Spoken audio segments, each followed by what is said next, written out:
เป็นเข็นใจที่ปวดซ้ำแทบตายบาปกรรมใดรู้นำซ้ำเติมยังมีต้องตัดใจทั้งที่ยังคิดถึงจำต้องซ้ำใจพอเห็นใจกันเขาจากนี้ไปจะบ่หันมาจะต้องเสียน้ำตาเพื่อความฝันของน้องไอ้ต้องหลีกทางน้องจงสุขีมีหักใหม่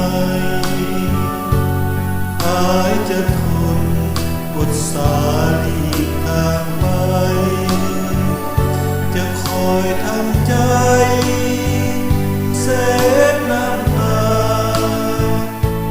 อีกบ่นานคิดว่าจะหายไปเอง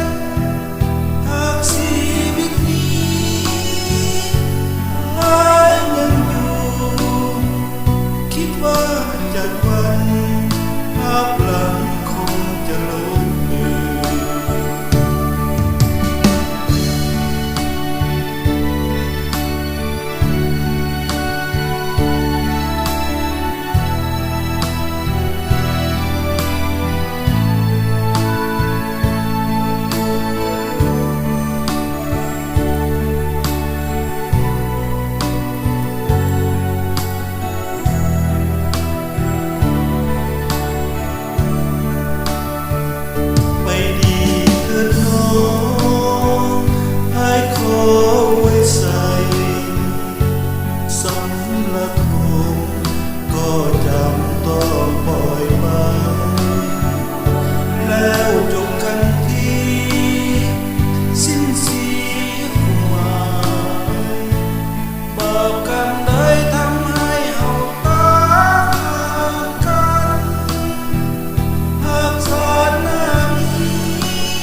โลกนี้ก็เป็นอย่างนี้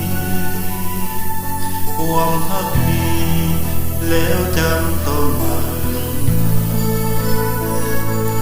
น้องตัดขาไปบ่ยอมหันมาให้จึงต้อง